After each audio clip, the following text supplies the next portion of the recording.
Bueno, buenas tardes a todos, bienvenidos a este tercer encuentro del Seminario Permanente de Investigación, Derecho, Política y Sociedad en el Mundo Contemporáneo. Nuestro primer encuentro versó sobre la educación, los desafíos de la educación hoy, y estuvo a cargo del señor rector de la Universidad del Salvador, el doctor Salvador de Arzuaga. Nuestro segundo encuentro fue sobre el reciente libro del Papa Francisco, Soñemos Juntos, y el expositor fue el periodista e historiador inglés Austin Albright.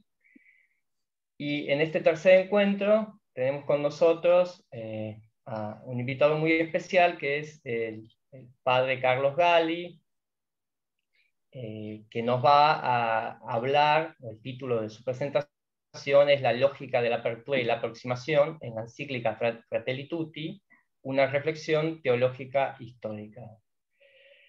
Muy brevemente voy a presentar al padre Gali. El padre Gali es presbítero, es doctor en teología y actualmente se desempeña como decano de la Facultad de Teología de la Universidad Católica Argentina. Fue perito nombrado por el Papa Benedicto XVI en la Quinta Conferencia General del Episcopado Latinoamericano en Aparecida, Brasil, 2007. Es asesor del Consejo Episcopal Latinoamericano y miembro de su equipo teológico pastoral, del CELAM. También es miembro de la Comisión Teológica Internacional y cofundador del Grupo Iberoamericano de Teología.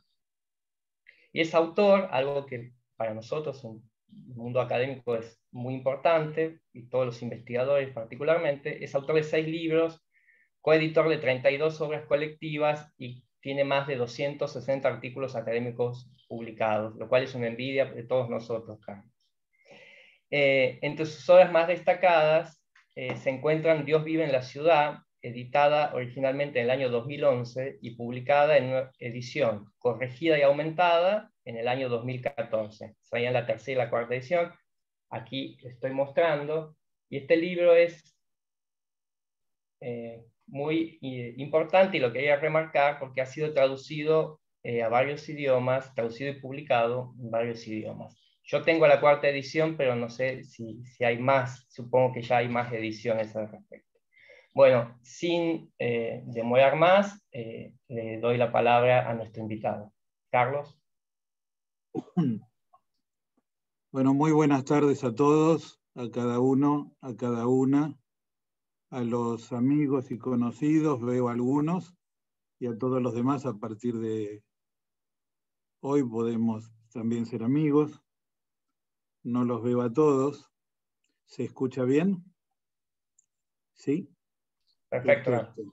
Ahí Agustín ya me da la señal que nos conocemos hace por lo menos 15 años, o un poco más.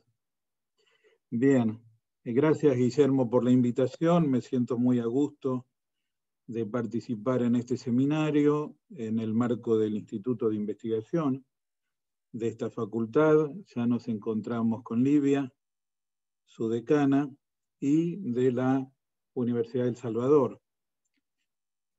Yo desde el año 75 estoy en la Facultad de Teología de la Universidad Católica Argentina.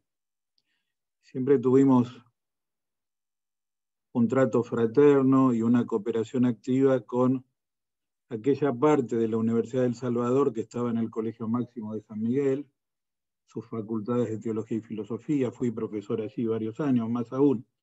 Me tocó suceder en el 90 al padre Bergoglio, que había ido para Córdoba en aquel tiempo, recordarán. Entonces me tocó dar la materia Teología Pastoral Fundamental en las 2 facultades durante esa década. Bien, aquí nos reúne el deseo y el esfuerzo por tratar de comprender lo mejor posible en la reflexión y en el diálogo el magisterio más reciente del Papa Francisco, que ustedes ya han analizado y que está expresado en la encíclica Fratelli Tutti. Creo que han hecho muy bien en invitar a Austin, somos muy buenos amigos, para la sesión anterior y tener un panorama del libro Soñemos Juntos, donde él lo ha ayudado mucho al Papa con sus preguntas y con su redacción. Digo esto porque creo que Fratelli Tutti, Soñemos Juntos, aparecidas apenas con 2 meses de diferencia, presentan el corpus más reciente de la enseñanza social de Francisco, que se integra orgánicamente en lo que llamamos el magisterio social de la Iglesia a nivel pontificio. Soy de los que piensan que la palabra doctrina tiene tal plus de significado que prefiero distinguir el magisterio social, esto es la enseñanza emanada de los obispos o del Papa respecto de la vida en sociedad, de lo que llamaría la doctrina social o la teología social, que no es solamente la que se manifiesta en documentos oficiales, sino en la reflexión académica que hacemos quienes pensamos, dialogamos y enseñamos doctrina social de la Iglesia. Esta distinción está hecha en Alemania y en muchos otros países, de tal manera que el magisterio es un factor gravitante en lo que llamamos la doctrina o teología moral social. Y por ese lado, la apertura al diálogo con las demás disciplinas que tratan del ser humano y de la sociedad, las ciencias humanas y sociales. Vengan de las humanidades clásicas, como la historia o como el derecho, sean las ciencias sociales modernas, como la sociología y otras. Puse a la exposición el tema así, lo enuncio así, la lógica de la apertura y de la aproximación, porque creo que son 2 categorías claves para entender el pensamiento de Francisco y también esta encíclica. De tal manera que los temas fundamentales de la encíclica, cifrados en las palabras fraternidad y amistad, y acompañados por los adjetivos fraternidad universal y amistad social, podemos acceder a ellos a partir de estas macro categorías que son apertura y aproximación, como enseguida lo veremos. Antes, quiero hacer una pequeña mirada histórica al pontificado de Francisco.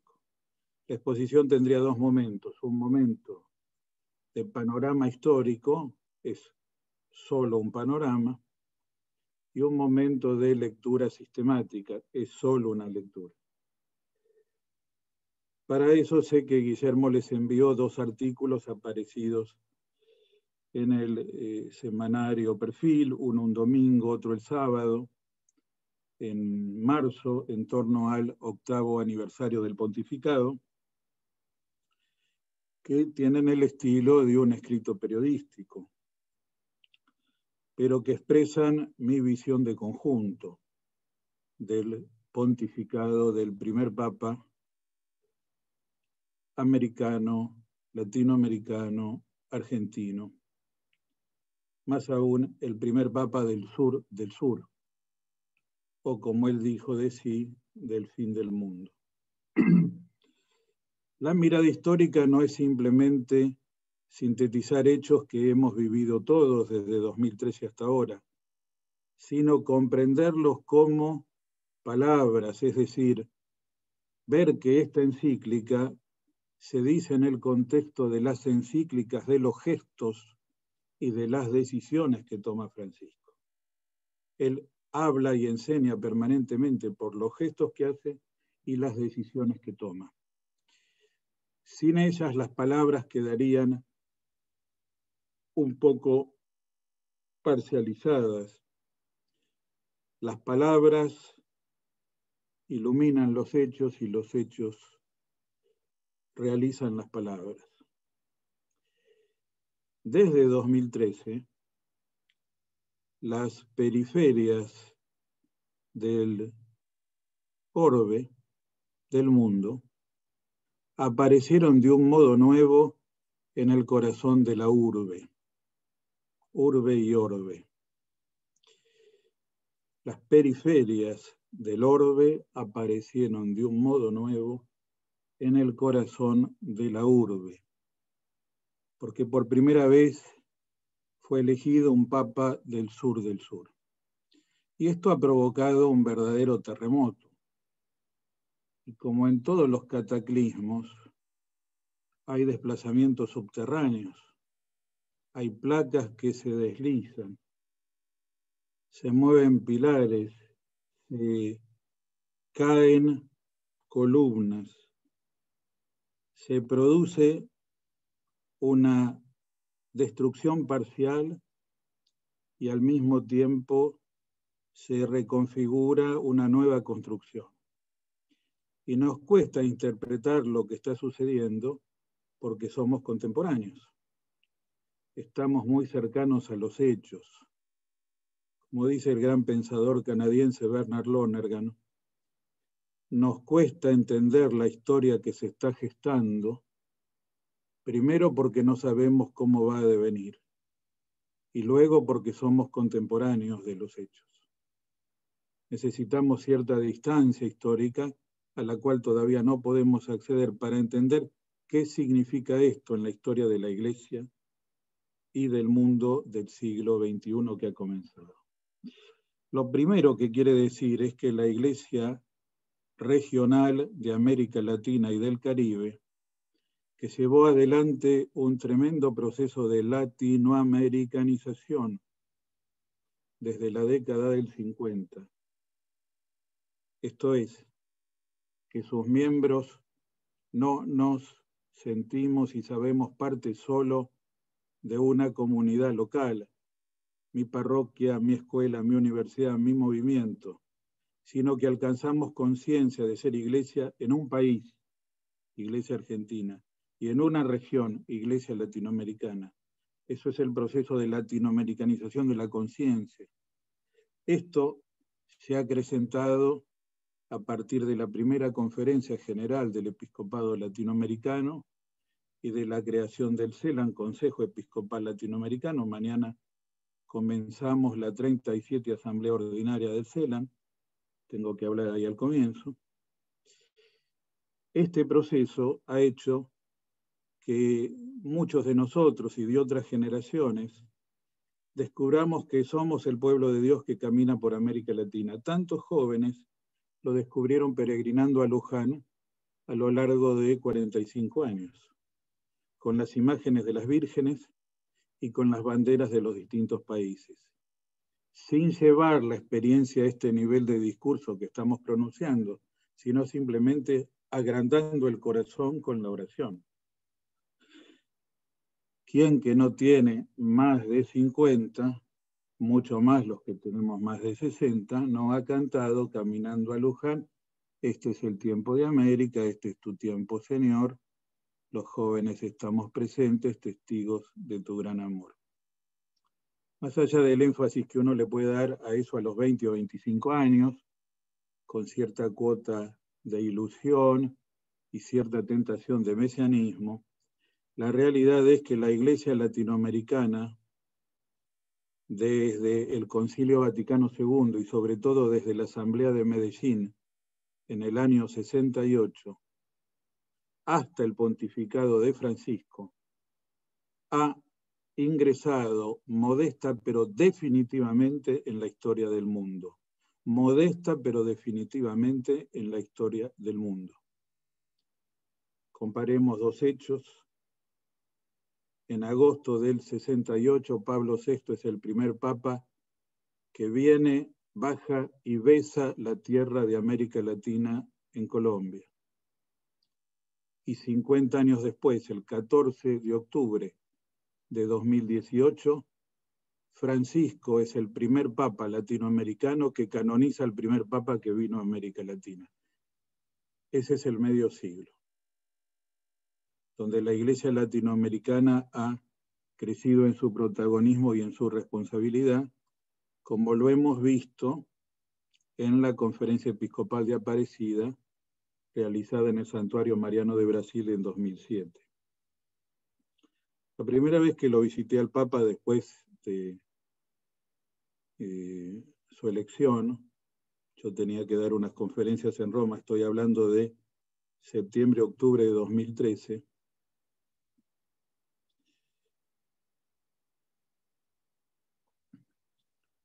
Le recordé que yo le había escrito una carta en 2005, previa al cónclave de entonces, donde eligieron a Benedicto XVI.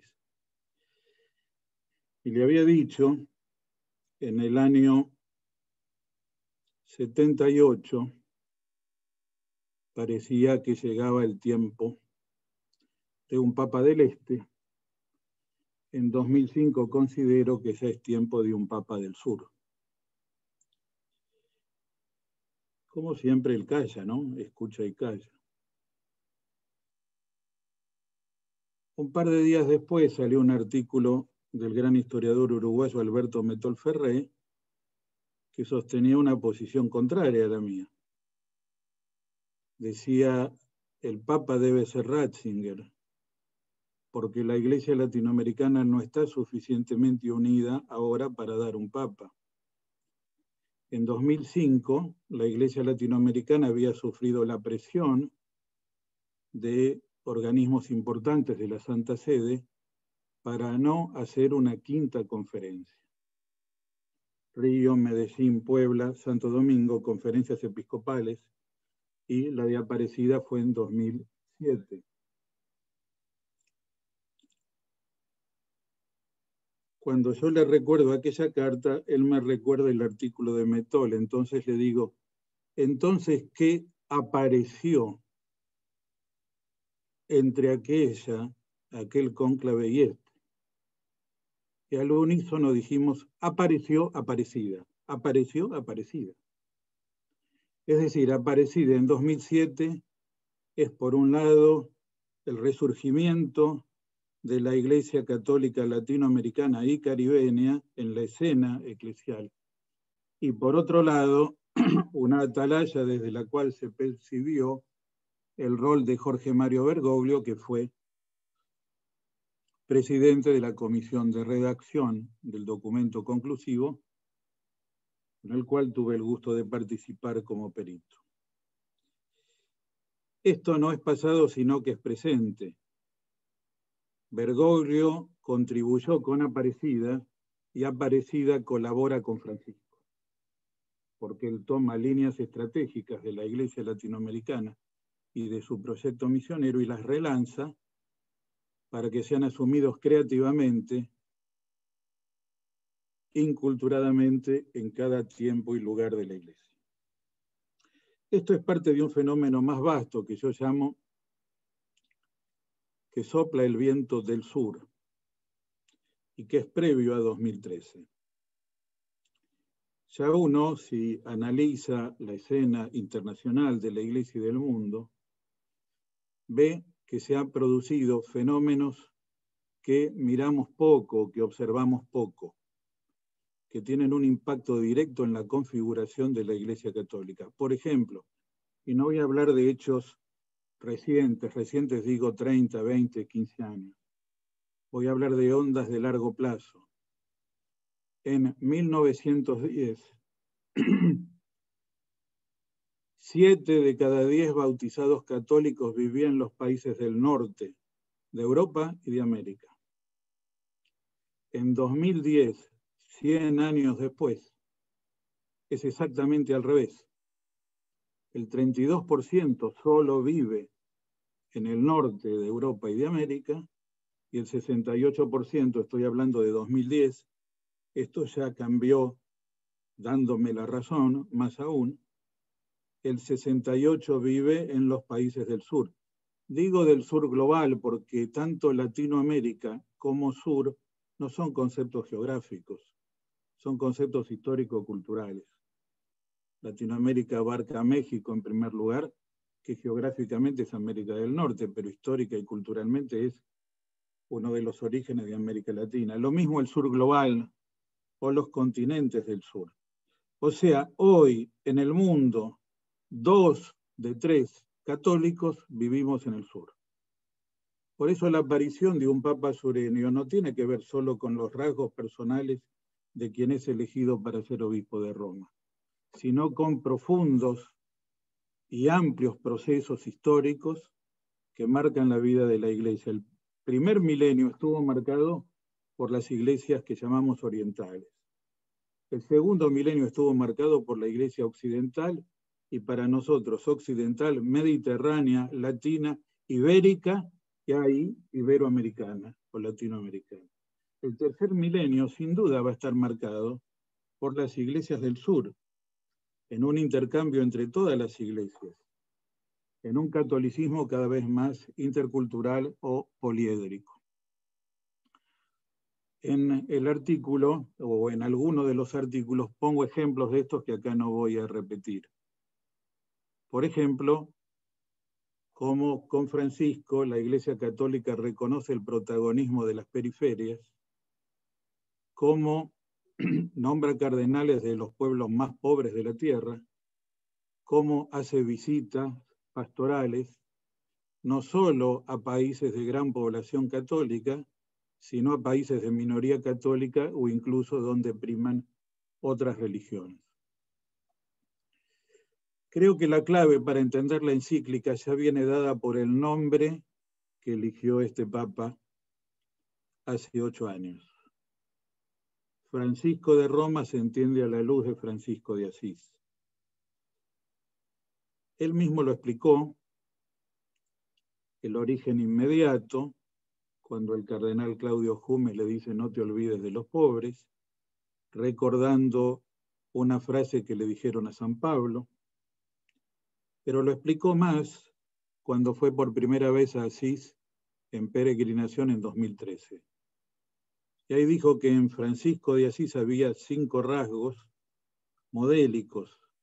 En primer lugar, la comunión con Jesús. Esto a veces se pone entre paréntesis cuando se ve de qué manera este Francisco es parecido a aquel Francisco. En primer lugar, la comunión con Jesús. Francisco de Asís se configuró con Cristo, diríamos de la Navidad a la Pasión.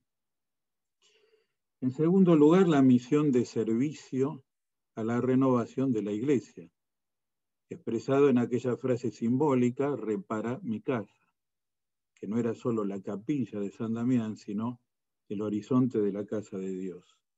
Y luego 3 rasgos que desde la unión con Cristo y el servicio a la Iglesia impactan en la vida humana. En primer lugar, la pobreza y los pobres. Francisco se desposó con la señora pobreza y vivió el amor a los pobres y lo inculcó como carisma de la orden que nacía con él. Segundo, el compromiso con la paz. Paz y bien era el lema. Su oposición a las cruzadas, su búsqueda de conciliación en conflictos de su tiempo, su encuentro con el sultán en Egipto, la paz. Tercero, la alabanza al Creador por el don de las criaturas, o el himno de alabanza, canto de las criaturas. Si rescatamos estos 3 últimos aspectos, tenemos 3 de los grandes desafíos del mundo actual. La desigualdad con la pobreza, la necesidad de paz, los conflictos y el cuidado de lo creado o de la casa común. De los 2 primeros temas trató Bergoglio ya Francisco, en su encíclica programática La alegría del Evangelio. En el capítulo 4, la dimensión social del Evangelio, habla del lugar de los pobres en el corazón de Dios y de la Iglesia, y del diálogo por la paz y la cultura del encuentro a nivel nacional e internacional. Ya esos 2 primeros temas están ahí. Y esbozado el tercer tema, que desarrolla en la encíclica Laudato Si, estamos en la semana llamada Laudato, donde propone una ecología integral y una ética del cuidado como componentes de la doctrina social de la Iglesia, une el clamor de los pobres al grito de la tierra, nos invita a cambiar el paradigma de relación entre las personas y con la naturaleza, y en Laudato Si nos ayuda a tomar conciencia que la humanidad es una familia que vive en una casa común. Cualquiera que sabe latín, o antes griego, o antes hebreo, sabe que en estas tres lenguas una misma palabra se usa para decir casa y familia, la misma palabra. La misma palabra refiere a la vivienda y a la comunidad que en ella habita. La casa común es la familia humana en su casa. Eso es lo que estamos llamados a cuidar. He participado del proceso del Sínodo Amazónico y de la Asamblea en 2019, del proceso posterior donde hemos creado la SEAMA, Conferencia Eclesial Amazónica, un fenómeno inaudito en 2000 años de la historia de la Iglesia. Las conferencias son organismos que normalmente o reúnen a obispos o reúnen a superiores religiosos. Ahora hay una conferencia con miembros de distintos sectores del pueblo de Dios, Conferencia Eclesial Amazónica se llama, y uno ve cómo crece este impulso que Francisco ha dado para una cultura del encuentro y del cuidado que mira el mundo a partir de las periferias y que encuentra en el obispo de Roma el estilo de la Iglesia latinoamericana caracterizado por la cercanía en el trato y la gramática de la simplicidad. Por eso, los gestos y las decisiones son pequeñas encíclicas que uno debe saber leer junto a las palabras. El viaje a Lampedusa, primer viaje. El recorrido en México desde Chiapas en el sur a Ciudad Juárez en el norte. El camino de los migrantes. La visita con el patriarca Bartolomé a la isla de Lesbos en el Mediterráneo. Y tantos otros gestos son palabras que nos dicen lo que Jesús nos dijo. Estuve de paso y me recibieron. La opción por los migrantes, desplazados, exiliados, refugiados, no es una opción inicialmente política. Es una iniciativa evangélica. Es uno de los rostros de Jesús en los hermanos más necesitados en el capítulo 25 de San Mateo. Estuve de paso y me recibieron. En este contexto nombro 4 hechos que sostienen la novedad de Fratelli Tutti. El primero es la visita que el Papa hizo a Abu Dhabi en febrero de 2009, donde se encontró con el gran imán sunita Ahmad al-Tayeb, y donde firmaron un documento que se llama Documento sobre la Fraternidad Humana por la Paz Mundial y la Convivencia. Fue al encuentro del ala más numerosa del Islam. Sabemos que el Islam desde el siglo VII está dividido en 2 grandes ramas, pero el 90% o más o menos son sunitas. Y donde se encuentran, en general, hay 1000 variantes, lo saben mejor que yo los analistas, una voluntad pacificadora.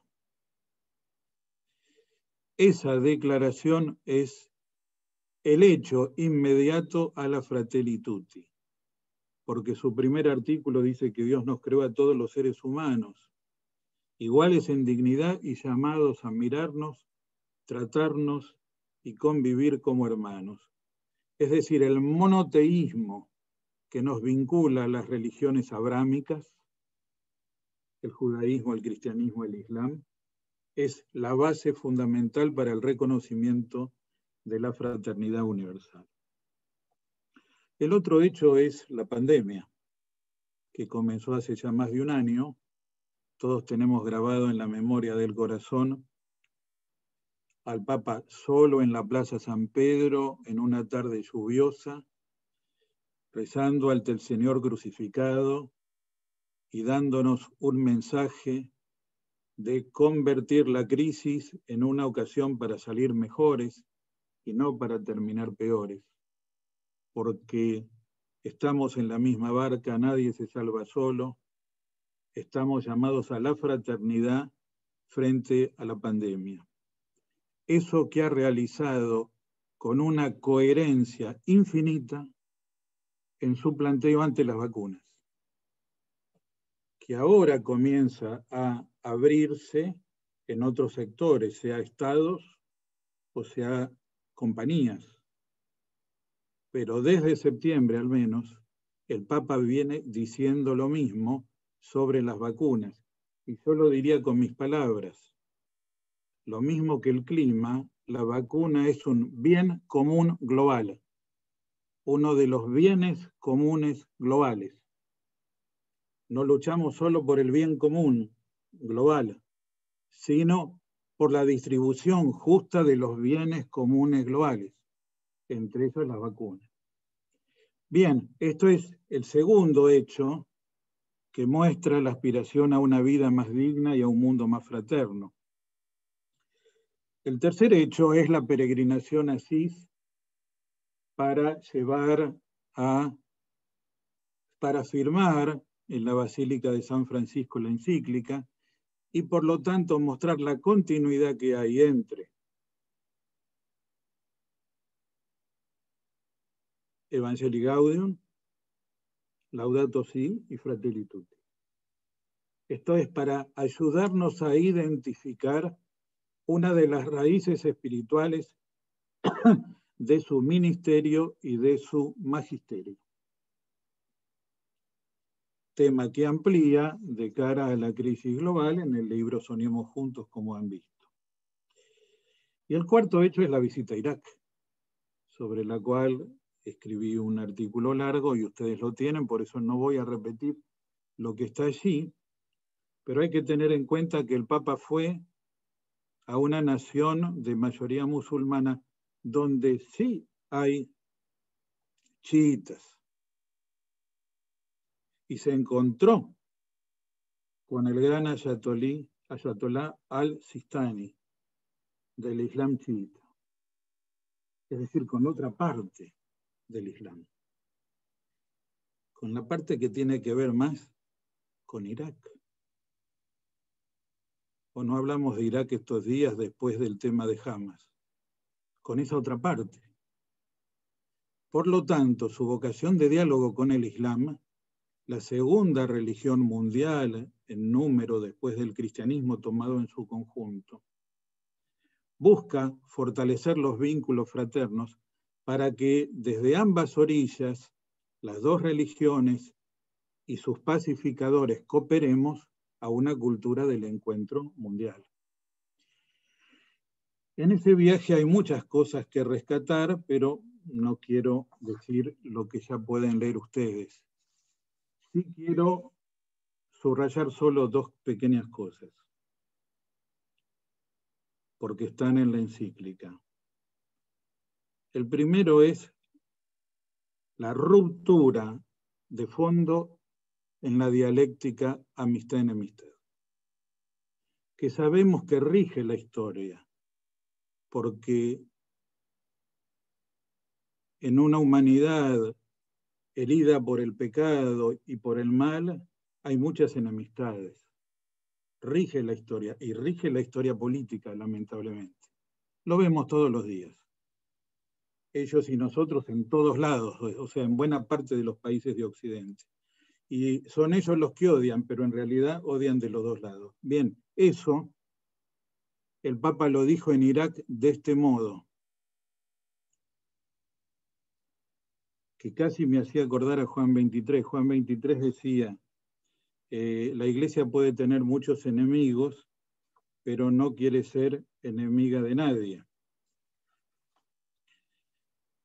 Y Francisco dijo, el único enemigo que tiene el creyente es la enemistad que debe enfrentar en su corazón. La enemistad que debe enfrentar en su corazón. Eso por lo que hace a la categoría de amistad. Pero si vamos a la categoría fraternidad, en Irak, el lema de la visita a Irak fue tomado de las palabras de Jesús en San Mateo capítulo 23, verso 9. Ustedes son todos hermanos. Frase que está en el origen de Fratelli Tutti, que como sabemos, el Papa no la toma de Jesús, sino de Francisco de Asís, ¿no?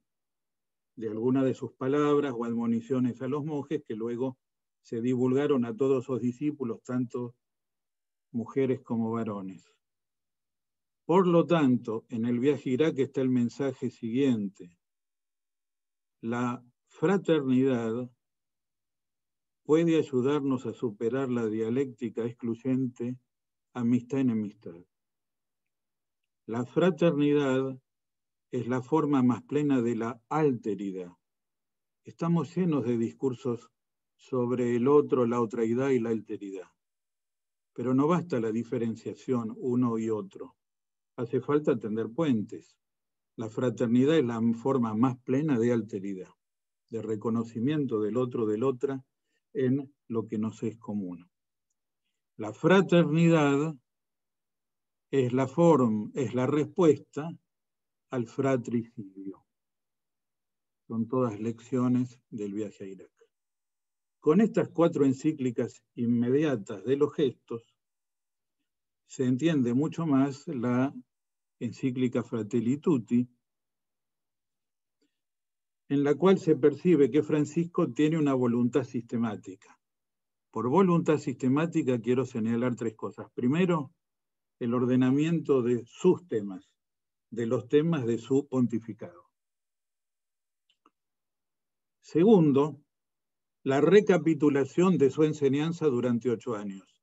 Si ven la cantidad de notas que hay y cómo se refiere a textos que ninguno de nosotros pudo registrar porque era encuentro con el grupo tal o mensaje en tal lugar, uno ve la voluntad de recoger el conjunto de su enseñanza social. Tercero, la voluntad sistemática de mostrar la continuidad en el cambio y el cambio en la continuidad con sus predecesores. O sea, lo que llamamos fidelidad creativa en el magisterio. Desde Juan 23, Pablo VI, los 2 papas conciliares, el Vaticano II, hasta Juan Pablo II y Benedicto XVI. Todo eso no lo hago, pero lo puede verificar cada uno. Entonces, ¿qué hago? Voy al núcleo de lo que considero la encíclica como mensaje de fraternidad, que desde el número 1 apunta a una figura que es vista como un hermano universal, que es San Francisco de Asís. Esto sería como la introducción o la primera figura. Pero si uno va a los 2 últimos números de la encíclica, va a encontrar otra figura también vista como hermano universal, que no es del siglo XIII, sino del siglo XX, o del siglo XIX al XX, que no es italiano, sino francés, o de Alsacia y Lorena, discutirán franceses y alemanes qué es eso, que Francia por ahora. Carlos de Foucault, y que hace unos días fue declarado santo canónicamente por el Consistorio de Cardenales y que será canonizado cuando haya una fecha para eso, junto con otros. Carlos de Foucault es muy importante porque no digo que sea un San Francisco del siglo XX, pero se le acerca y ha sido generador de movimientos de espiritualidad tanto en la vida consagrada, hermanos y hermanas del Evangelio o hermanos y hermanas de Jesús, como en ambientes laicales, como en ambientes presbiterales, ha inspirado una espiritualidad de estar entre los más pobres de los pobres, viviendo el Evangelio con simplicidad en una fraternidad universal. Esos son los dos íconos que van al lado de Jesús, el hermano universal, el unigénito de Dios que es primogénito de todos nosotros, hermanos y hermanas. Por eso, no es casual que se acudió a Francisco de Asís en la Laudato Si, acuda a él para transmitir una vida fraterna con sabor a evangelio. En este contexto, digamos algunas palabras de comprensión interna, o como se dice, para una hermenéutica inmanente del texto, ya no solo por su correlación con los hechos del pontificado, sino por el mismo texto que el Papa nos entrega. Yo creo que la lógica de la encíclica se descubre mirando varias de las estructuras que la sostienen. Una de las estructuras que sostiene el texto es conocida para todos nosotros, es el esquema que se usa tanto en la teología y en la pastoral de la Iglesia latinoamericana: ver, contemplar, mirar la realidad, iluminar, juzgar, discernir el paso de Dios o lo que Dios nos dice, y obrar, actuar, orientar el compromiso. ¿Cómo está eso? El capítulo primero es la mirada al mundo. Se llama Las sombras de un mundo cerrado. Y ya acá hay dos metáforas: la oscuridad y la cerrazón, para entender lo que pasa. También hay luces en el mundo, no solo sombras, eso lo dice. Pero más bien verifica la tendencia, no es mi tema, lo habrán visto ya, a un mundo que tiende a cerrarse. Los últimos años he tenido que viajar para dar conferencias en muchas universidades y lugares. Salvo algunas zonas de algunos países, veo casas con rejas en todos lados. Casas con rejas en todos lados. Desde los barrios más ricos hasta los barrios más pobres. Hay casas con rejas por todas partes. Es un símbolo del mundo, y esto prepandemia, ¿no? Que tiende a cerrarse. Por eso la contracara de esto es el capítulo segundo, o la iluminación, que es la figura del buen samaritano. El buen samaritano que se abre y se acerca. El capítulo se llama Un extraño en el camino. Nada más paradójico para mostrar la lógica del acercarse o del familiarizarse que hablar de un extraño, un desconocido. Es el estilo de Jesús en muchas parábolas. Enseguida vuelvo sobre esto. Y a partir del samaritano que se abre y se aproxima, viene el desarrollo de esta nueva actitud. Capítulo 3, pensar y gestar un mundo abierto, no cerrado. Y capítulo 4, si quiero un mundo abierto, debo tener un corazón abierto. Capítulo 4, un corazón abierto al mundo entero. Acá se termina de ver a qué apunta el Papa. Cuando el Papa habla de fraternidad, está hablando de una fraternidad universal, no de la fraternidad entre cercanos, no de la proximidad que se basa solo en, no de la proximidad que se basa en la proximidad, el que está próximo, cerca, está ampliando el horizonte. Es un desafío a la humanidad en su conjunto. Por eso la encíclica no dice, carta encíclica a los fieles católicos, está hablando a todos los seres humanos de nuestra familia, de nuestro planeta. Si hay un corazón abierto, puede haber un mundo más abierto. Y a partir de esta iluminación vienen las mediaciones. Los capítulos La mejor política, el diálogo, la amistad social, caminos de reencuentro en medio de conflictos y el servicio de las religiones a una fraternidad. Todo esto en la doble clave de la amistad social, es decir, del tipo de vínculo que debe haber en un pueblo, y de la fraternidad universal, es decir, del tipo de vínculo que propone a toda la familia humana. Permanentemente va de lo local a lo global y de lo global a lo local. Más aún, tiene números, al final de uno de los capítulos, donde indica que entre lo local y lo global aparece lo regional o el vecindario. Vale para un barrio, vale para una provincia, vale para un país, vale para una región.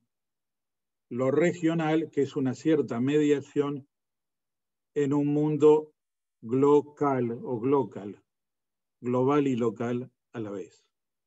¿Qué son las grandes ciudades como Buenos Aires y Gran Buenos Aires y el AMBA? Lo que Pablo VI llamó proféticamente las regiones metropolitanas, antes que ningún otro lo llamara, en el año 71. ¿Qué es una región metropolitana? Es una ciudad-mundo y un mundo-ciudad. Es las dos cosas. Lo local hecho global y lo global hecho local.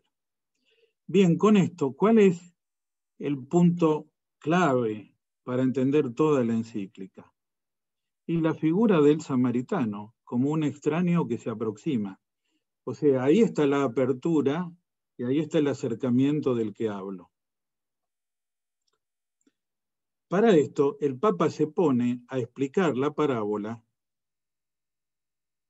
a un lector como si este lector no supiera nada del Evangelio y de la parábola.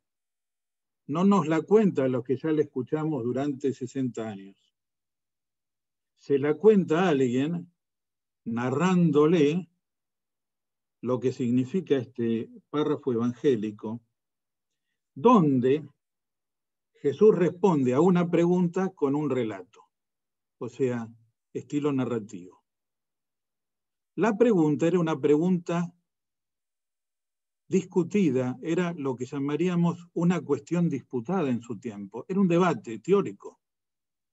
¿Cuál era?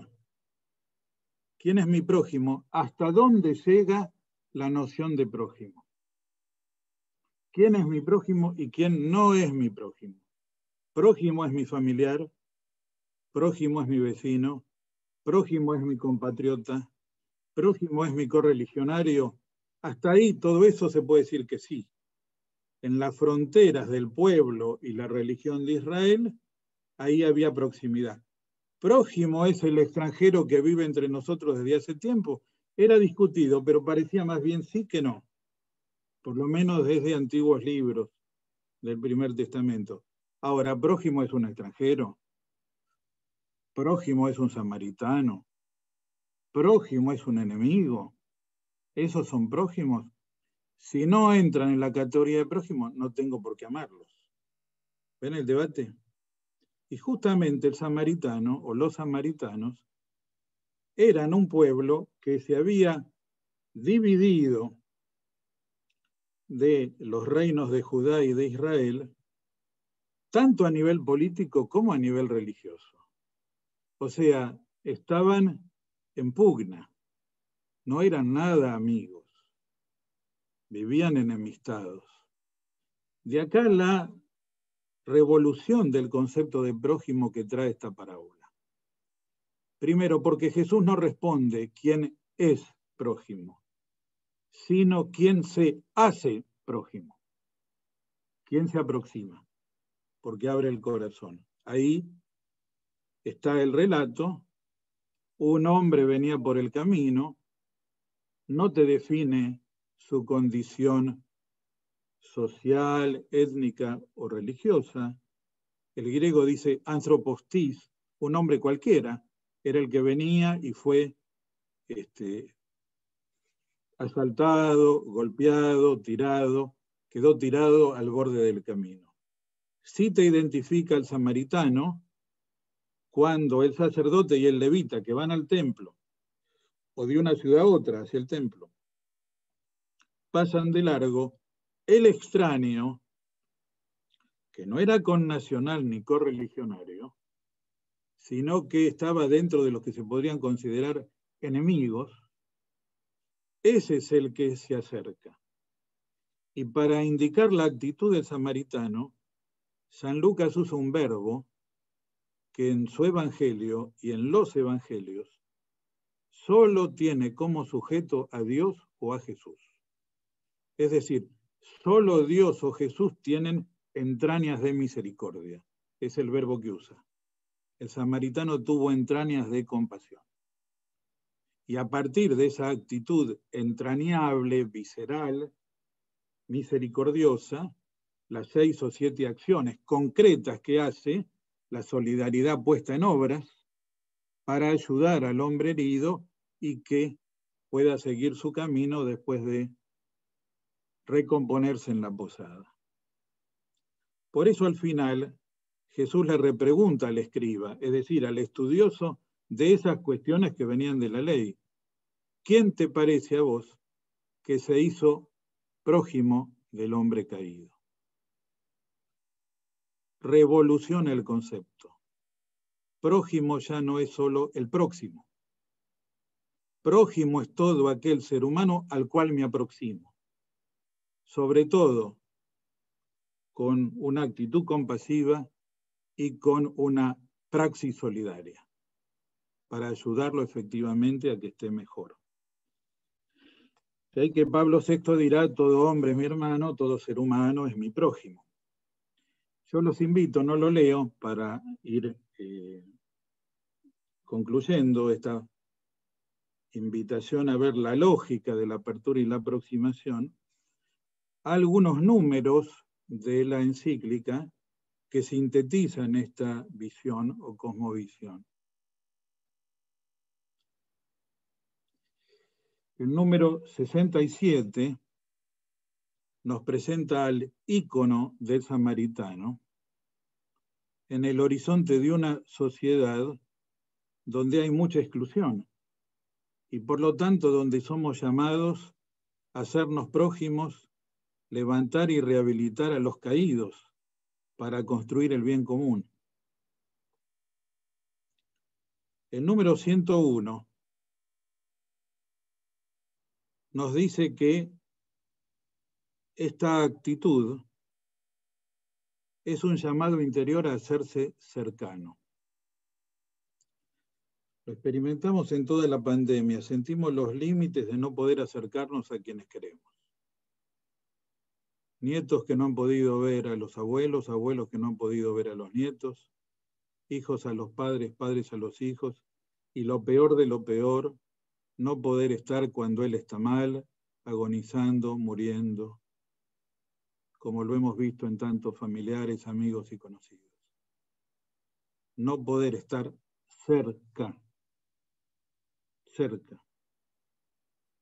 La lógica del samaritano o de la fraternidad es ponerse cerca y por lo tanto mirar la vida desde el otro a quien me acerco. Es difícil ponerse en los zapatos del otro, pero por lo menos acercarme desde mis zapatos.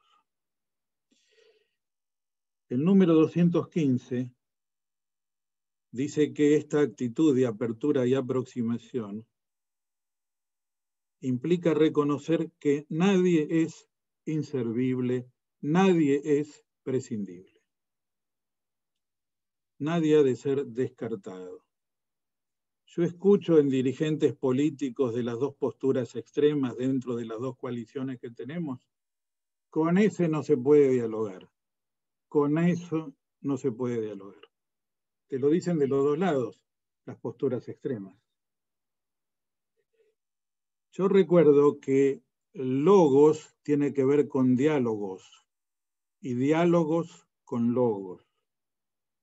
Si yo digo que no puedo dialogar, le estoy negando logos. Lo estoy poniendo en un nivel animal inferior. No le estoy reconociendo capacidad de palabra, ni racionalidad, ni capacidad de encuentro. Esto es, no te necesitamos, prescindís. El país lo hacemos nosotros solos. De un lado o de otro, no me importa ahora, y no solo acá.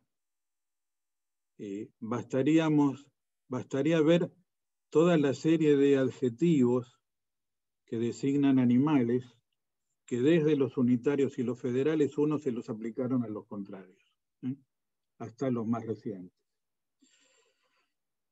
Con perdón de los animales, ¿no? Es decir, tratarlos así para descalificar a otro y convertir al adversario en enemigo. Nadie es inservible, quiere decir, la lógica de la apertura y la aproximación es la lógica del reconocimiento al otro como ser humano con el que puedo dialogar y convivir. Número 221. Es la lógica del reconocimiento. Aquí, no lo desarrollo, podrán ver cómo el Papa en el último año, frente a la pandemia, ha insistido sobre un trípode de actitudes que son la compasión, la ternura y la cercanía. Bergoglio en Buenos Aires usaba mucho proximidad. Yo siempre preferí usar aproximación, que me parece más activo. Está indicando la iniciativa del que tiende puente y busca reconocer al otro. Dos últimos detalles. El segundo no lo desarrollo y puede venir en alguna pregunta. La noción de amistad y la noción de pueblo. ¿Qué sucede con las palabras fraternidad y amistad? Tal vez algunos de ustedes, como cientistas políticos o con otras profesiones en ciencias sociales, consideran que fraternidad y amistad no son categorías aptas para entender lo político o las realidades que se producen en la comunidad política, o los conflictos, o los acuerdos. Puede ser, lo leo, lo escucho, puede ser. Entonces hay que justificar por qué uno busca extender estas categorías básicas de la vida humana, tener hermanos, tener amigos, al horizonte mayor de la vida en sociedad reglada por la política. Para eso está el capítulo sobre la mejor política que yo les recomiendo y que es el capítulo 5. En el comienzo habla justamente del pueblo y de las visiones neopopulistas y neoliberales. Yo hago esta reflexión. Sin duda, fraternidad es una categoría que muestra el vínculo primario del parentesco. Y amistad es una categoría que muestra el vínculo primario de las relaciones humanas más allá de la familia. La primera categoría, tener amigos. El hermano o el padre no se eligen. Yo no elegí ni a mis dos padres ni a mis 6 hermanos. Originariamente me fueron dados, y a ustedes también. Me fueron dados. El novio, la novia, el amigo, la amiga, se elige. Si algo uno hace en la adolescencia es elegir amigos o que el amigo te elija. Es decir, es algo donde la libertad se pone en juego. Y uno dice del gran amigo, cuando vuelve a hablar después de 6 años, pero parece que hubiéramos estado reunidos ayer, porque tal es el vínculo elegido que nos pone en un clima de intimidad, de comunicación, de intercambio al instante. Pero yo también tengo que elegir al otro de un vínculo que no elegí. Los que son padres y madres lo saben mejor que yo, pero todos lo sabemos los que somos hijos. Es decir, un padre no basta ser progenitor o procreador. tiene que reconocer y querer al hijo. Un hijo no basta haber sido engendrado, tiene que reconocer y querer al padre, muchas veces después de muchos desencuentros. Esto es, los grandes vínculos humanos no son solo naturales, fruto de la naturaleza, sino también de la libertad. Entonces el Papa está haciendo una ampliación, convocando a la libertad de las personas y de los pueblos a elegirnos como hermanos, a querer tratarnos como hermanos. Aquello que en la generación de los más grandes llamábamos hacer una patria de hermanos en las peregrinaciones a Luján. O bien a elegirnos y tratarnos como amigos, no como enemigos.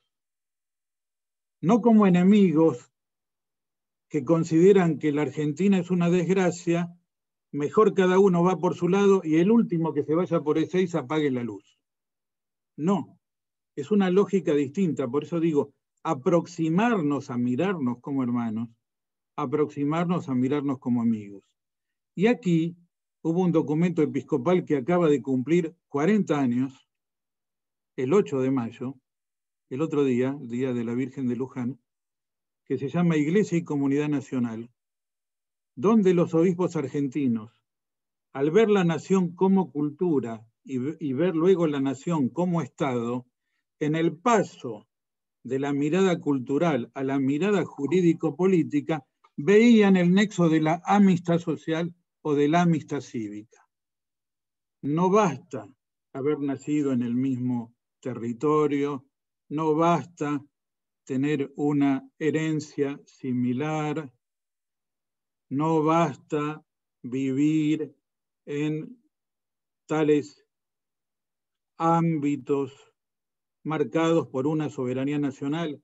Son aspectos pero insuficientes, son aspectos valederos pero insuficientes. La patria es un don pero debe ser una elección.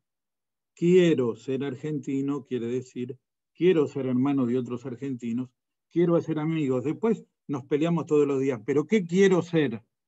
Es decir, en ese destino común se asume la categoría de la amistad social que permite vincularnos con los demás en una línea de pertenencia, de identidad, de convivencia, de afecto y no solo de iguales derechos o deberes en el plano jurídico.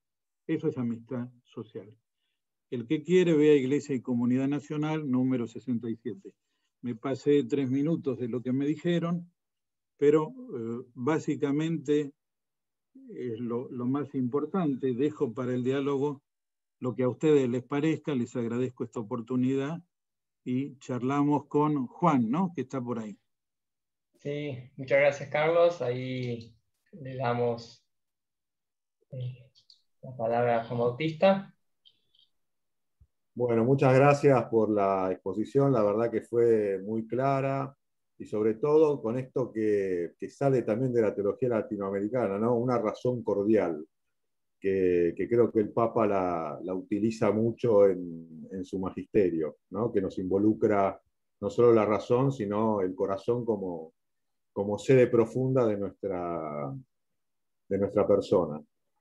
Yo lo que quería preguntar es sobre el tema de la categoría pueblo, ya que nos dio el pie, porque es una categoría que la vemos ausente del lenguaje, digamos, de la dirigencia política actual, donde se utiliza más bien el concepto de ciudadanía, de la gente, de los vecinos, y que el Papa vemos que la recupera con una potencia particular, y que yo advierto, digamos, que la utiliza como en 3 acepciones diferentes, ¿no?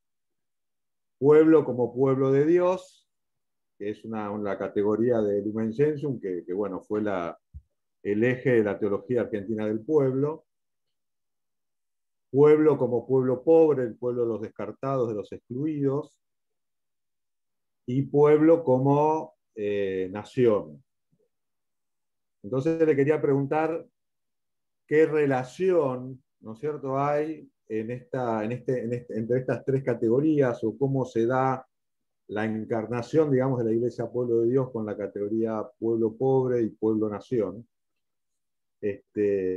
sobre todo a través de este vínculo que acaba de demostrar con tanta claridad, ¿no?, de la amistad social, en un clima que también usted mencionó, que es de ultrapolaridad y de construcción del adversario como enemigo, ¿no? Y quiero hacer acá un pequeño comentario, ¿no?, donde de los últimos más o menos 10 años o más, se advierte que cualquier dirigente político que intentó situarse, digamos, en un discurso equilibrado, racional, quedó totalmente borrado del centro de la escena, ¿no? Como hay una dinámica ahí, ¿no es cierto?, de la cual no es fácil salir y que lleva a la ultrapolarización. Perfecto, Gracias, Juan Bautista. Carlos. No sé si hay alguna otra pregunta que se anexe a esta. Por ahí puede haber otra que se anexe a esta y yo respondo a las dos. Si se anexa, si es otro tema, no. Yo iba a preguntarte por otra cosa. Estoy viendo en el chat. ¿Considera Francisco que el proceso de fraternidad universal puede ser potenciado virtuosamente por una organización humanista del capitalismo, o esto no es posible de lograr? Pregunto esto porque muchos ideólogos que atacan a Francisco dicen que el Papa postula la defensa de la pobreza, identificando esto. Bien, esto es la consulta de Víctor. Se vincula, Víctor, a la pregunta porque es la diferencia entre popular y populista. Se vincula a la pregunta. ¿Cómo no? No sé si hay otra conexión a esta pregunta, si no entro, pero no es fácil, no se dice en 3 minutos esto, requiero por favor, Carlos, empezá y... algún minuto más. Bueno, una cosa es ver el tema en Francisco y otra cosa ver en la teología argentina. No lo identificaría de modo simple, menos simplista. Primero digo lo que yo pienso al respecto. Yo creo que la expresión teología del pueblo es sugestiva, pero ambigua. Sugestiva, pero ambigua. ¿Por qué? Porque en la reflexión teológica argentina de los últimos 50 años, con pueblo decimos, como dice bien Juan, tanto el pueblo de Dios como el pueblo civil. Y el pueblo civil en una variedad de sentidos que se conectan, sobre todo como totalidad nación y como preferencia el pueblo más pobre.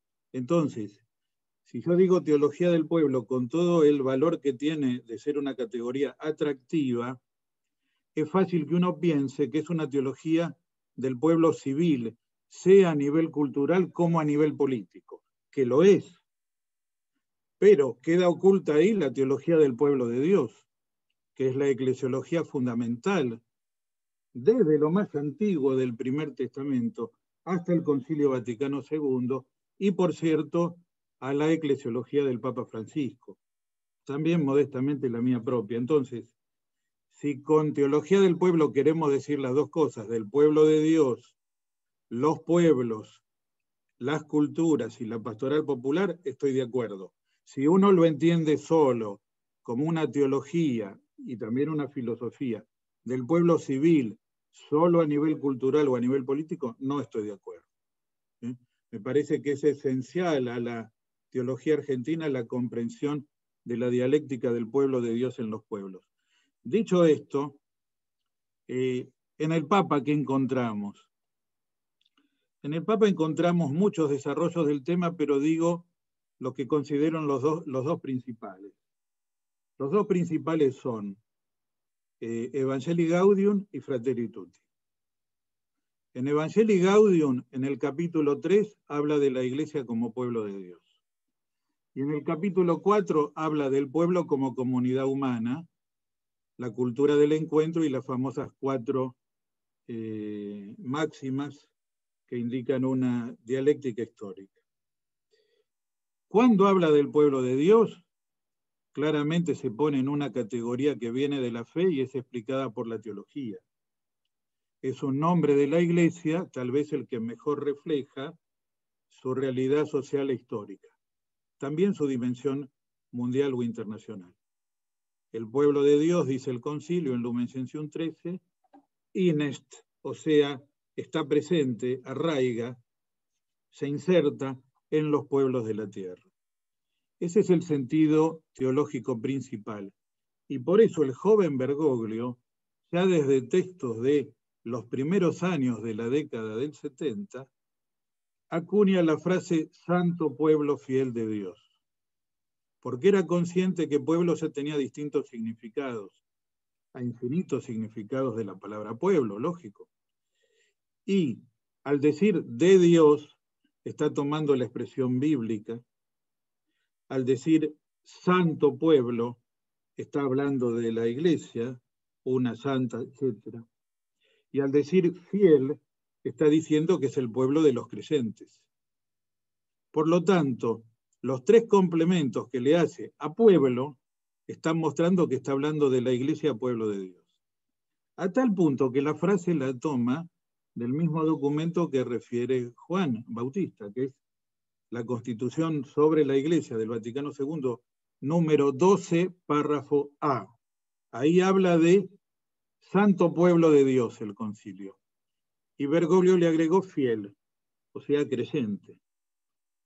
Esto es clave para entender la hermenéutica de la fe popular y de la piedad católica popular que hace Francisco, en línea con los grandes teólogos argentinos como Lucio Ojera y Rafael Tello, y que luego subió a la visión de la Iglesia latinoamericana en la Conferencia de Puebla de 1979. Esto es pueblo de Dios. Pueblo está desarrollado en parte en el capítulo 4 de Evangelii Gaudium, vinculado a la cultura del encuentro en una pluriforme armonía, y luego aparecen muchos otros textos, también en el libro del Papa Yosten, habla mucho de pueblo, donde Bergoglio dice que él tiene un concepto mítico e histórico de pueblo. ¿Qué quiere decir? No primordialmente lógico o teológico, de pueblo, no de pueblo de Dios, sino que los pueblos se constituyen por mitos y relatos fundadores, de los cuales uno participa y con los que se identifica, y luego históricos. Los pueblos no son entidades abstractas, sino que se van desarrollando y van tomando su color y su fisonomía a través de una historia compartida. Acá, Fratelli Tutti desarrolla el tema en los números 156 a 162. Segundo documento donde trata el tema pueblo. Y lo organiza, pero lo trató en muchos otros, también en entrevistas. Pero aquí es clave que es el punto de evolución de su reflexión sobre el tema del pueblo y del populismo. Porque él ha dicho en una entrevista hace 2 años o 3, que en América Latina no se tendía a diferenciar popular y populista, o no se veía populista como un adjetivo peyorativo, hasta que aparecieron algunos populismos en América Latina, que ya aparecida por una iniciativa mía, lo puedo decir 14 años después, que él tomó y la comisión de redacción tomó, advierte sobre los neopopulismos autoritarios en América Latina. Pero cuando él ve como Papa los neopopulismos que surgen en Europa, no solo en América, ahí él prefiere deslindar bien los campos y decir una cosa es pueblo y otra cosa es populismo o neopopulismo. Entonces, pueblo sin duda está tomado como la comunidad o la sociedad humana básica de mayor alcance, como comunidad de personas y de familias, formada a lo largo de una historia, identificados por distintos factores, sobre todo culturales, pero sobre todo, como él ha dicho, en más de un discurso, siendo arzobispo de Buenos Aires, por querer un destino común. No solo por estar configurado por el pasado, sino por desear un futuro en común. Por querer ser juntos, o vivir juntos. Eso lo pueden ver en el famoso discurso de Bergoglio en los 200 años de 1810, que se llama Nosotros como ciudadanos, nosotros como pueblo, donde él vincula estas dos categorías desde tradiciones ético-políticas complementarias, no alternativas. La que acentúa la pertenencia a partir de una identidad cultural y la que acentúa la ciudadanía política a partir de un compromiso responsable. Él traduce ciudadano como citado o convocado a hacerse cargo de la ciudad, o sea, de la res pública, de la comunidad, de los otros, del pueblo, de la sociedad. Yo les recomiendo ese discurso porque es muy sugestivo para ver qué es pueblo y cómo se vincula con ciudadanía en el pensamiento de Bergoglio que sigue rigiendo hoy. Pero en Fratelli Tutti, la novedad es que él cuestiona el populismo en un doble sentido. Al populismo como ideología que divide la sociedad en forma antinómica, lo hemos visto, hay teóricos de esto y hay prácticos de esto en América Latina, hay teóricos y hay prácticos. Es decir, partir la sociedad en dos, ese es el proyecto, partir la sociedad en dos. Lo hemos visto en los Estados Unidos también, lo hemos visto en otros países. Partir la sociedad en dos. Entonces, una cosa es ese populismo, sea de derecha o sea de izquierda, que concibe la sociedad a partir de categorías antinómicas, como el populismo que usa, como la actitud que usa esa palabra para denostarlo y para quitarle legitimidad a la noción de pueblo. Lo escuchamos todos los días en la Argentina. Entonces, pueblo y popular es sinónimo de populismo. No se puede hablar de pueblo porque es populista. El Papa le sale al paso a los dos, al que usa ideológicamente populismo y al que usa ideológicamente antipopulismo. Y a esto los pone frente a la pared. El intento por hacer desaparecer la palabra pueblo no los va a llevar a querer hacer desaparecer la palabra democracia.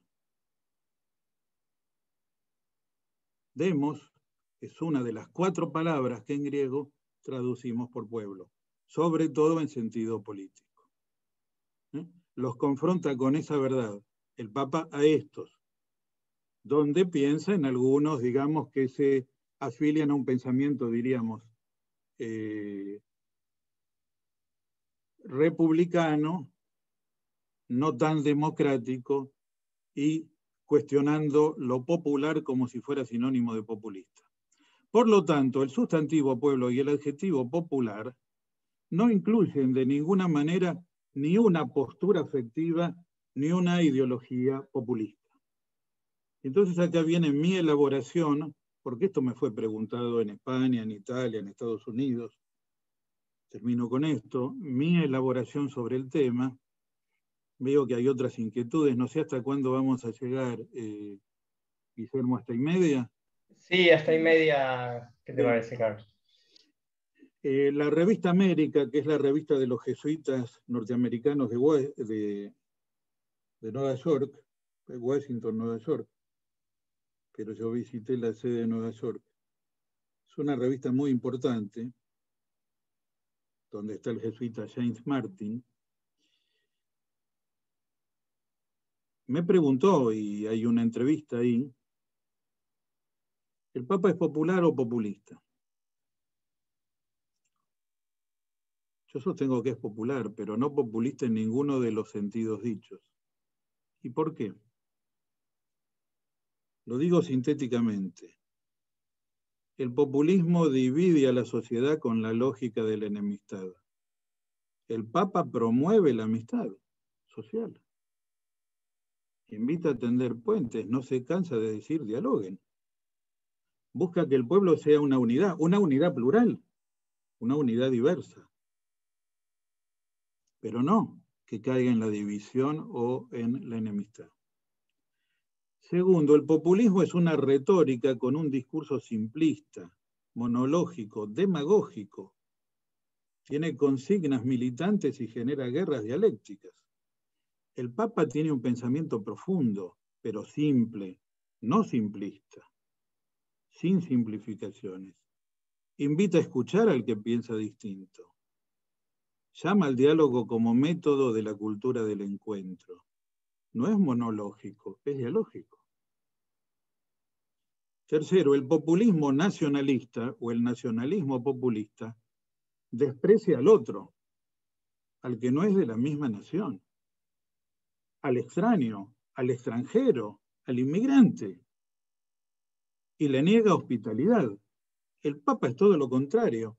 Es el ser humano en el mundo que más llama a abrir el corazón y las fronteras, ciertamente con la racionalidad propia de la vida social. Pero si hay un signo por el cual no se le puede decir a este Papa populista, es que el que más insiste a abrir la sociedad a los distintos y a los inmigrantes. Cuarto, el populismo es mesiánico. Tiende a despreciar las instituciones del Estado de Derecho, acá, allá y más allá. Esos cowboys entrando en el Capitolio, ¿no? Hace unos meses, ¿no? En Washington. Tiende a despreciar las instituciones del Estado de Derecho y tiende a liquidar toda intermediación entre el pueblo y los dirigentes políticos. Manipula al pueblo, dice servirlo y se sirve del pueblo. De ahí la tendencia a no respetar ni la Constitución, ni las leyes, ni el Estado de Derecho, ni las mediaciones, ni la prensa, ni todo lo que sea. Allá, acá y más allá. Abro el horizonte. Quinto, el populismo socioeconómico político tiende a considerar, acá vamos a la otra pregunta que vino por escrito, al pueblo como cliente y convierte los planes asistenciales, llamados a ser respuestas pasajeras, en políticas permanentes de control social. El Papa cuestiona un populismo irresponsable. Lean Evangelii Gaudium 204. Es él, no soy yo, populismo irresponsable. Y luego, Laudato Si 128. Ayudar a los más pobres con dinero es una solución provisoria para responder urgencias. El gran objetivo debería ser facilitar una vida digna a través del trabajo. Laudato Si 128. Y en Fratelli Tutti está eso, también está en Fratelli Tutti 162. Lo verdaderamente popular, porque promueve el bien del pueblo, es asegurar a todos la posibilidad de hacer brotar las semillas que Dios puso en cada uno, sus capacidades, su iniciativa, sus fuerzas. Esta es la mejor manera de ayuda para un pobre, el mejor camino para una vida más digna. ¿Cómo ven los que acusan al Papa y a otros de pauperismo o de pobrismo? Primero deberían pasar por el test de lo que el jesuita español que vive en Venezuela llama la casa del pueblo. El test de la casa del pueblo. Es decir, si son capaces de compartir una semana con alguien que vive en condiciones indignas y sigue viviendo la alegría de la vida en medio de condiciones que no son las propias de una vida. Primero, a ver si resiste el test de la casa del pueblo. Y segundo, que lejos está el amor preferencial a los pobres de caer en la manipulación del asistencialismo. Ven que estamos en los temas de la Argentina de todos los días, pero acá es el tema del Papa, ¿eh? Cité los 3 documentos de él sobre el tema. Sé que me extendí un poco, pero me parece que es bastante claro al respecto y debería ayudar a todos los dirigentes de un lado y de otro, primero a leerlo un poco más y no guiarse por imágenes, ¿cómo se dice? Cuando la imagen, la cámara modela, imágenes editadas, sino por sus textos y sus hechos. Y luego dialogarlo un poquito más entre nosotros, ¿no? Yo sé que hay otras preguntas. Ahí está el tema de la ecología, del El que hace la pregunta, perdón Carlos, es Alejandro Pelfini, es director del doctorado en estudios globales de la Universidad de El Salvador, de la Facultad de Ciencias Sociales, que tienen convenio con en la Universidad Humboldt de Berlín. Es un programa especial que es muy sensible a Fratelli Tutti. Muchas gracias, Alejandro. Estuve en la Humboldt y no tengo tiempo para contar en qué contexto.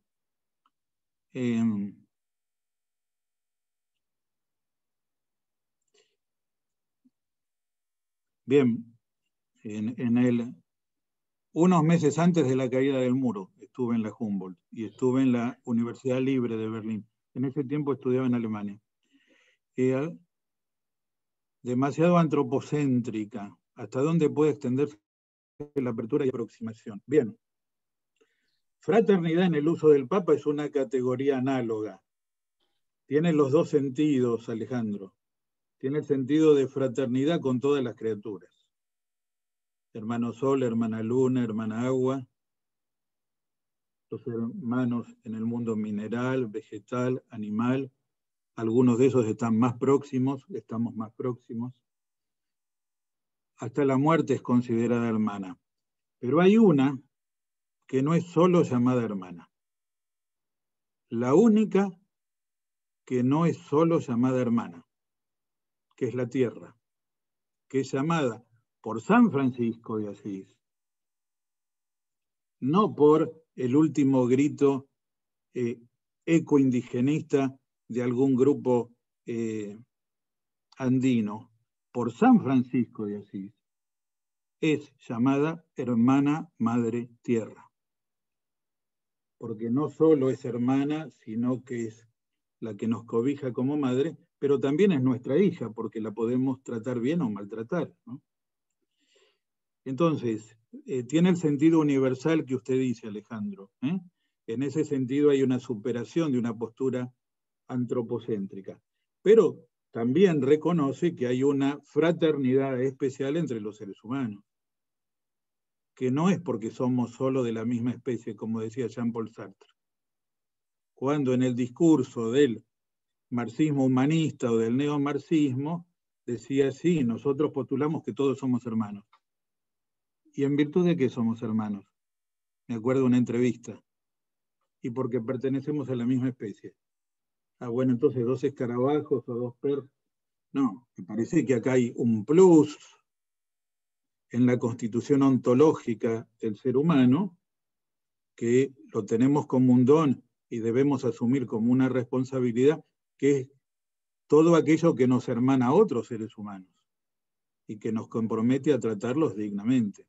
Entonces yo creo que son como 2 esferas de fraternidad universal. Todas las criaturas, y digo algo de lo primero. Estábamos en Aparecida, habíamos hecho la segunda redacción del texto, faltaban 3 días para terminar, y recibimos 2.468 modos. Modos es una propuesta de modificación. Pongo, retírese el adjetivo elocuente, porque ya comienza diciendo enfáticamente, o puede ser, quítese esa frase entera porque es ambigua. Entonces, recibimos un modo, cuando hablábamos de la fraternidad, hablábamos del cuidado, no, hablábamos del destino común de los bienes, y en ese sentido del cuidado de del mundo entero y pusimos Hermana Madre Tierra. Capítulo 3 de Aparecida al final. La buena noticia de la creación se llamaba eso. Y viene un modo de un ilustre cardenal latinoamericano que ya no ejerce, que dice: quítese la frase Hermana Madre Tierra porque es la expresión de un movimiento indigenista y comunista. Punto. Ese era el modo, sáquese. Los modos son para sacar, poner o cambiar. Bueno, yo agarré el coso y, perdonen, hice así, pum, al tacho. O sea, este señor no leyó ni rezó nunca el canto de las criaturas de San Francisco de Asís. Entonces llevo la cuestión al consejo de redacción, donde estaba Bergoglio, y le digo, pues teníamos que llevar ahí, porque no decide uno solo qué hace con un texto.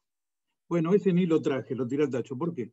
Y porque ya tengo la solución. Pongamos en nota, canto de San Francisco de Asís, canto de las criaturas, estrofa 9, punto. Se terminó, señor. Bueno, este tipo de argumentos reaparecieron en el sínodo amazónico, con gente atacando, diciendo que la Iglesia Católica se volvía panteísta, idólatra, pachamamista y tantas cosas más, así burlándose, ¿no?, de nuestro amor y respeto a los hermanos de distintos pueblos originales y al amor filial a la tierra. Bueno, yo creo que tenemos que trabajar mucho, Alejandro, en esta línea. La UCA lo está haciendo, sería bueno que se junten mucho más, ¿no?, los que están en esos trabajos dentro de cada universidad católica. Gracias por la pregunta. Muchas gracias, Carlos. Bueno, estamos en hora. Yo quería agradecerte mucho. Me quedaron muchas preguntas, pero bueno, quedarán. Y lo único que te quería preguntar, si podía hacer para un muy breve cierre, es, porque es algo que en lo que conversamos en el seminario, es sobre el lugar de la religión, ¿no? Y sobre todo en Fratelli Tutti 272, donde parece que los creyentes tenemos una responsabilidad muy especial, las religiones en general tienen una responsabilidad muy especial en la creación de un mundo fraterno, pero al mismo tiempo la fraternidad depende de aceptar que somos hijos de un mismo Padre. Y sé que es para largo, pero me llamaba la atención que en una encíclica tan destinada a la humanidad, si se quiere, ¿no? Es una encíclica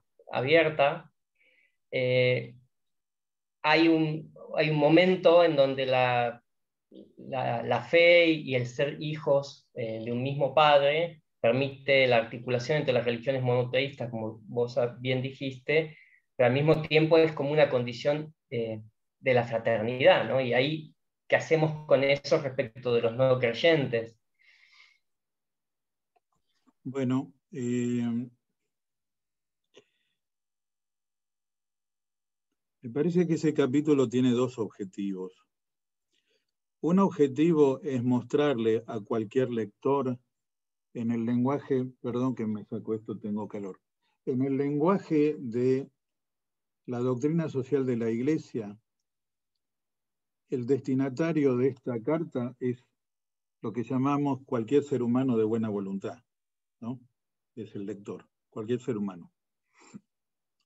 Entonces, ese capítulo tiene un primer objetivo, que es mostrar que la fraternidad, que ya ha sido justificada a lo largo de la encíclica, desde distintos argumentos y fundamentos, y en varios capítulos, para los creyentes monoteístas, tiene un fundamento más profundo en la paternidad de Dios, lo llama el fundamento último, y por lo tanto en el reconocimiento de una fraternidad que nos viene dada desde arriba. La fraternidad siempre viene dada desde antes o desde atrás. Ahora, además, reconozco que viene desde arriba en el doble sentido. Primero, que es descendente, o sea, de Dios a los hombres. Y segundo, que es un regalo, de arriba. Lo tenés de arriba, sí. Es un regalo, un don, ¿no? Estos eran dos sentidos que el padre Escanone veía a la frase de arriba. Viene de Dios y es gratuito. Me parece que ese es el primer sentido. Yo hubiera extrañado que el fundamento teológico acá estuviera más desarrollado, y lo hice saber apenas conocí el texto, pero ya era tarde porque el proceso de edición ya estaba en marcha. Hubiera deseado que hubiera un párrafo más cristocéntrico trinitario acá, como hay en Puebla, por ejemplo. Pero entiendo a dónde apuntaba el Papa para todos. El punto máximo está en el número 283, Dios es amor. El otro objetivo acá no es solo que las religiones cooperemos por la paz, o una ética universal con fundamento monoteísta por la paz mundial. Es algo más que eso. Es desarticular el argumento que une monoteísmo, religión y violencia.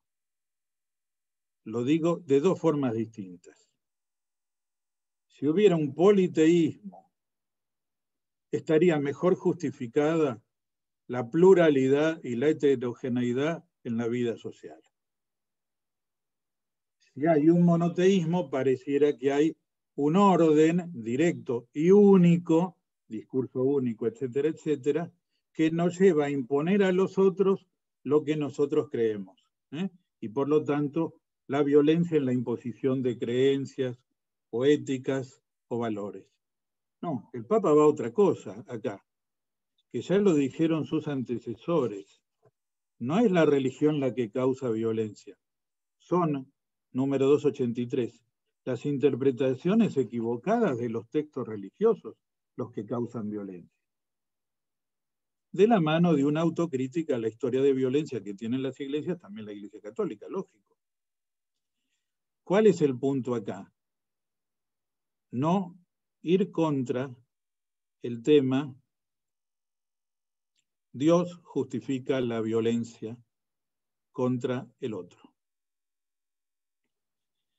Yo estoy escribiendo un texto que resulta ser uno de los más difíciles de mi vida, para una investigación larga de la cual no voy a comentar los detalles, pero que tiene que ver con la mirada histórica, filosófica y teológica a lo sucedido en la historia argentina del 66 al 83. También, si quieren, del 76 al 83.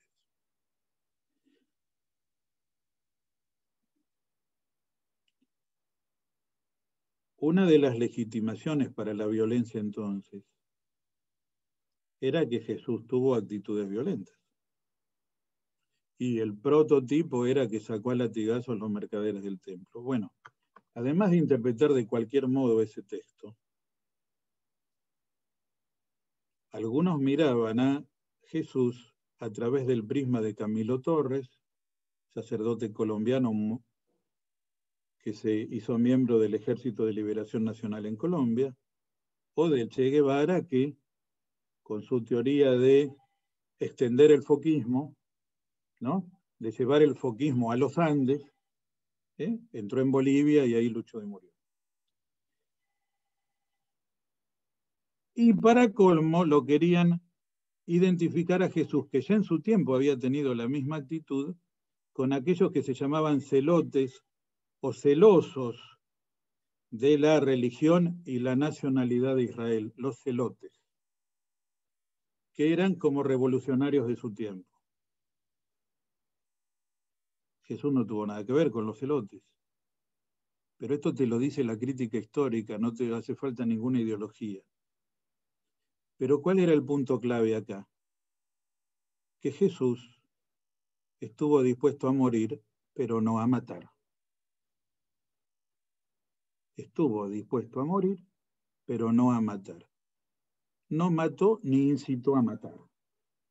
Por lo tanto, es Jesús, él mismo, el que desarticula la relación entre religión y violencia.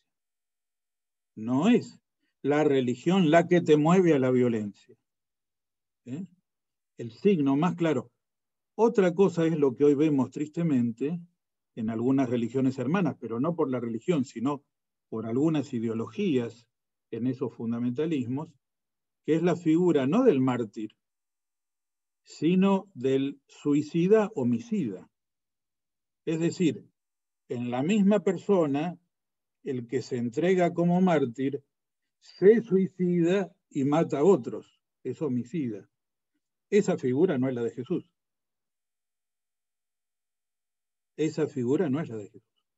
Entonces, acá hay un tema muy serio que está en el núcleo de la relación entre cristianos, judíos y musulmanes, que tiene que ver también con las formas de violencia y de represalia que vemos en estos días. ¿Qué quiere decir estar dispuesto a morir y no a matar? Que tiene 1000 variantes. Acá hay abogados que las conocen mejor que yo, en el plano del derecho penal.